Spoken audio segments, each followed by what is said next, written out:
Hello student. In our previous video we have covered about the thermal gasification of the biomass, and also we have discussed about the working principle of the downdraft type gasifier. Before that we have discussed about the different types of the gasifier, and we know that there are two main types of the gasifier, that is the fixed bed type gasifier and second one is the fluidized bed type gasifier. And further, the fixed bed type gasifier is classified into three types, that is a updraft type gasifier, second one is the downdraft type gasifier, and third one is the cross draft type gasifier. These all are the three types of the fixed bed type gasifier, and in our syllabus there is only one gasifier, that is a downdraft type gasifier, and we only discuss about the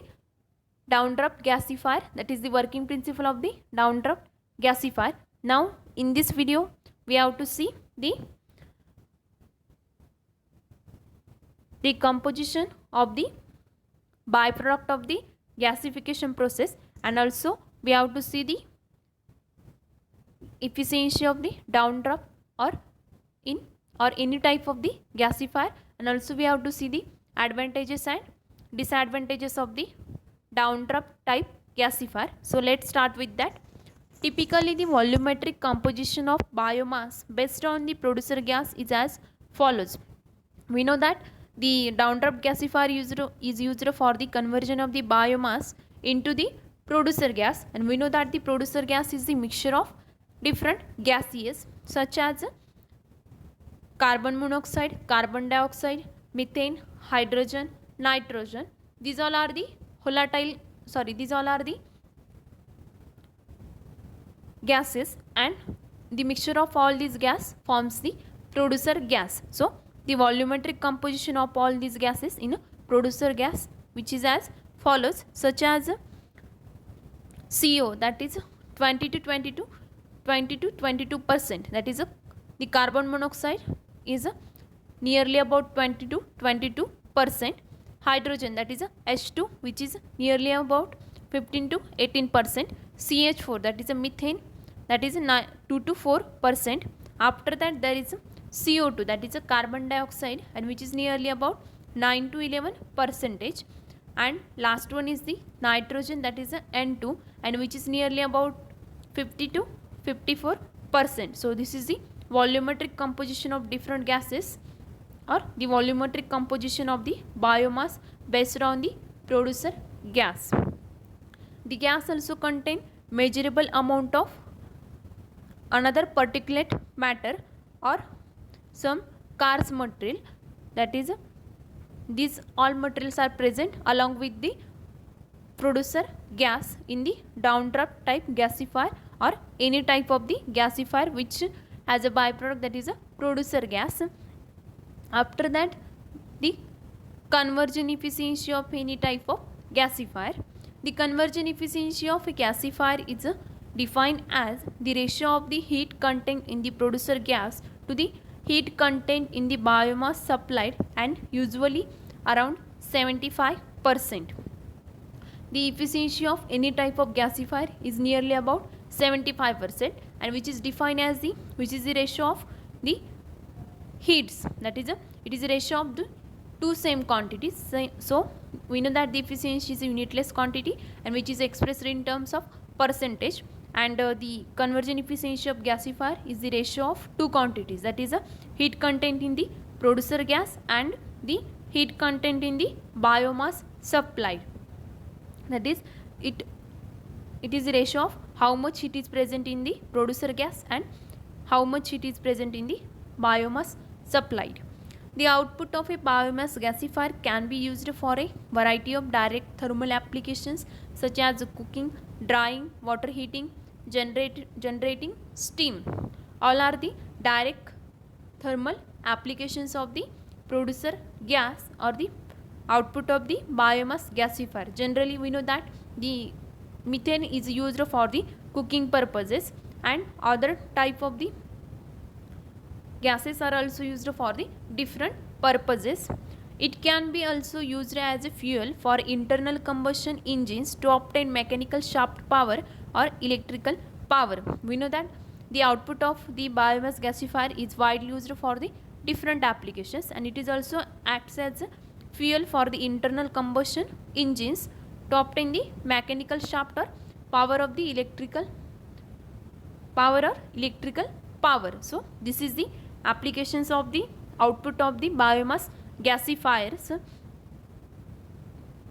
Now the advantages of the downdraft gasifier. First advantage is this type is more suitable with some thermal applications, because the output of this biomass gasifier or downdraft gasifier is used for the different thermal application, and this is the one of the advantage of the downdraft gasifier.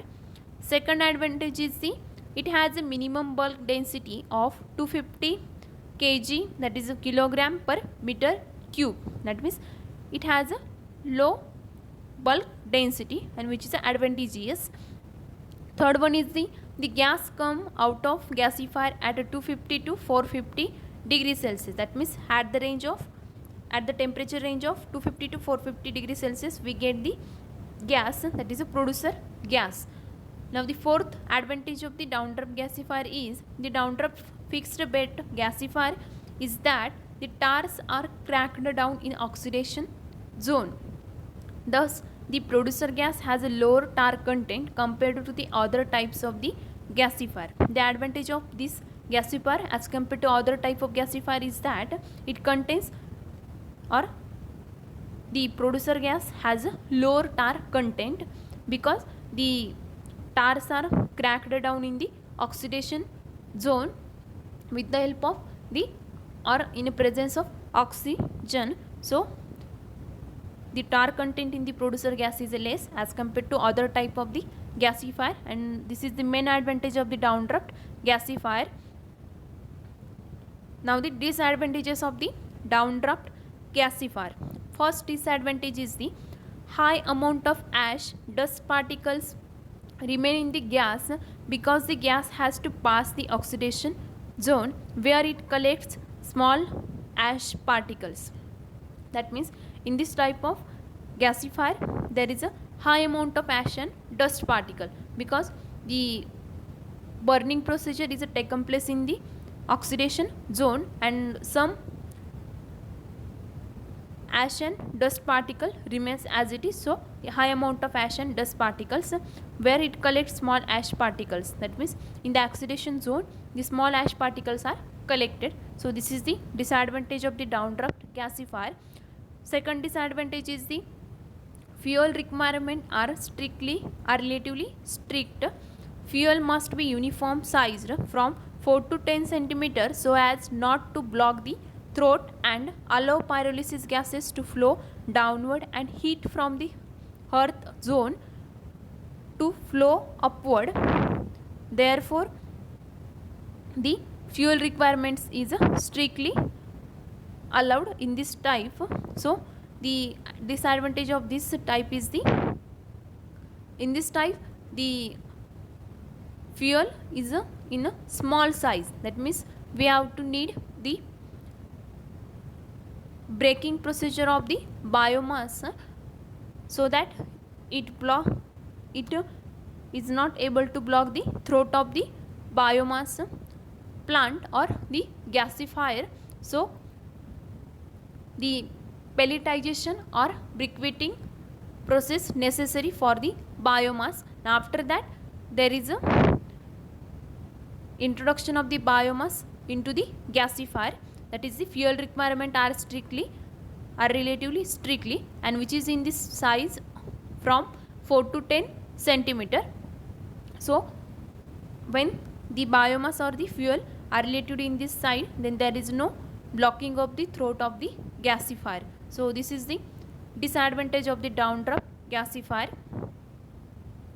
Next disadvantage is the third one is the moisture content of the biomass must be less than the 25%. That means the biomass which is used for the gasification process, that is the raw material which contain the moisture and which is less than the 25%, that is the requirement for this type of gasifier, that is a 25%, that is a moisture is less than 25%. Next disadvantage is the relatively high temperature of the exit flue gas result in a lower gasification efficiency. We know that the flue gas has a high temperature, so it lowers the gasification efficiency. So all about this, the advantages and disadvantages of the drowned up gasifier. In our next video we will discuss about the advantages and disadvantages of the biomass energy conversion. So in that video we will continue with that.